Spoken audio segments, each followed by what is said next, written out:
E aí, pessoal, será que uma lei pode, de repente, dar uma nova atribuição para um cartório sem precisar de um novo concurso público? Pois é, essa foi a pergunta que chegou lá no Supremo Tribunal Federal. E olha, a decisão deles mexe bastante com o direito administrativo e com o jeito que os serviços públicos se organizam no Brasil. Então, bora entender essa história direito. Mas ó, antes da gente mergulhar nos detalhes, se esse tipo de assunto te interessa, já sabe, né? Deixa aquele like, segue a gente para não perder as próximas análises e compartilha. Isso ajuda a gente demais. Bom, tudo começou lá em São Paulo por causa de uma lei estadual de 2024. Essa lei fez o seguinte: pegou um cartório que já existia na cidade de Arujá e adicionou uma nova função para ele, a de protesto de letras e títulos. Parecia só um ajuste administrativo, né? Pois é, mas foi aí que o debate constitucional pegou fogo. E a grande dúvida, o ponto central que foi parar no STF, foi justamente essa. O titular de um cartório que já passou num concurso para certas atividades pode simplesmente ganhar uma nova especialidade com todas as suas responsabilidades e, claro, rendimentos, sem precisar de um novo concurso específico para isso?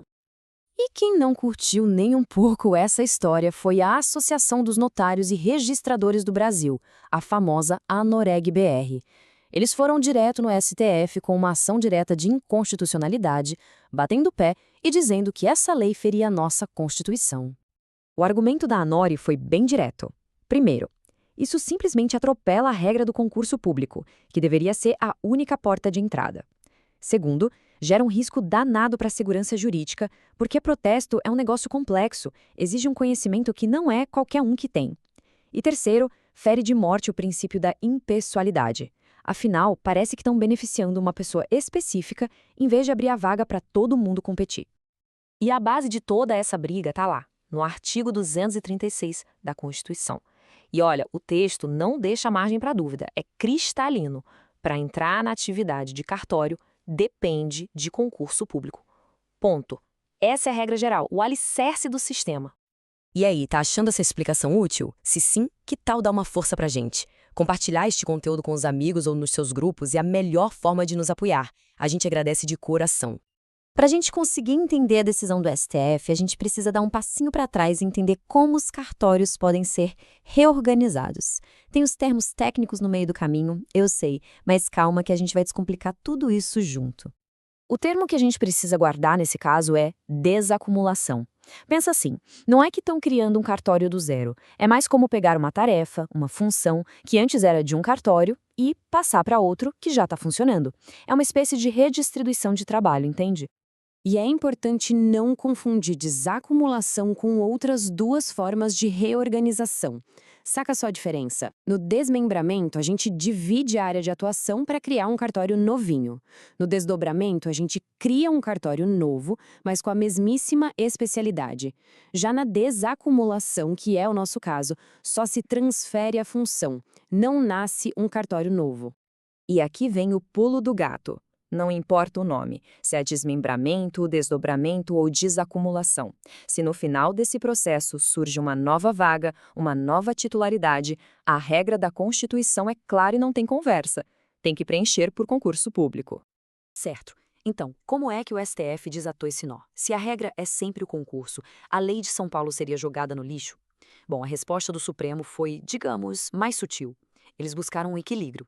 Bora ver como eles chegaram lá. A ferramenta que eles usaram foi a tal da interpretação conforme a Constituição. O que é isso?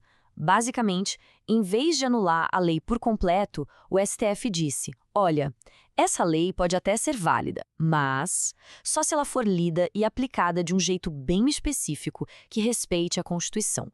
É um jeito de salvar a norma, dando a ela o sentido correto. E que interpretação foi essa? O STF entendeu que existe sim uma exceção à regra geral. É possível acumular uma nova especialidade sem concurso, mas só numa situação muito, muito específica. Quando for economicamente inviável manter um cartório só para aquela função numa cidade. No fundo, a ideia é bem prática: garantir que o serviço continue sendo prestado de forma eficiente para a população. E olha que interessante, essa exceção não saiu da cartola dos ministros, não. Ela já está prevista lá na Lei dos Cartórios, a Lei 8.935 de 94. O artigo 26 dela diz exatamente isso. Os serviços podem ser acumulados em cidades onde o volume de serviço ou a grana que entra não justificam ter vários cartórios separados. Então, vamos amarrar as pontas e entender a linha de raciocínio do Supremo. Foi mais ou menos assim. Primeiro, a regra de ouro é concurso público. Segundo, mas a própria lei abre uma brecha para casos de inviabilidade econômica. Terceiro, e essa é a condição crucial, para essa acumulação valer, o dono do cartório tem que ter passado em concurso para pelo menos uma das especialidades que ele já tem. E quarto, a conclusão. A lei de São Paulo está valendo, sim, desde que seja aplicada só nesses casos excepcionais. Resumindo a ópera, o martelo foi batido na ADI 7655, a lei não foi derrubada. O STF decidiu que a acumulação lá no cartório de Arujá é constitucional, mas com duas condições bem claras: que o titular atual tenha sido concursado para uma das funções que ele já exercia e que se prove que não faz sentido economicamente criar um cartório de protesto separado na cidade. Então, o que a gente tira de tudo isso? A grande lição aqui é que o STF não rasgou a regra do concurso, mas soube harmonizá-la com a vida real. A decisão é o clássico equilíbrio entre o princípio constitucional do concurso, da impessoalidade, e a necessidade prática de garantir que o serviço público continue funcionando bem, especialmente nas cidades menores. E por hoje é isso. Muito obrigada pela companhia nesta análise, e para ouvir esse e outros papos, é só seguir o Direito Cash lá no Spotify. Ah, e não esquece, o seu like faz uma diferença enorme. É ele que avisa as plataformas que este conteúdo é relevante e ajuda a gente a chegar em mais gente. Contamos com esse apoio. E se prefere o formato em vídeo, é só procurar por Direito Cast tanto no YouTube quanto no TikTok. A gente se vê por lá. Para fechar, vou deixar uma pulga atrás da orelha para a gente pensar. De que forma essa decisão da STF, que equilibra uma regra constitucional tão forte como exceção baseada na eficiência, pode servir de modelo para a gente pensar a reorganização de outros serviços públicos no Brasil? Fica aí a reflexão. Até a próxima!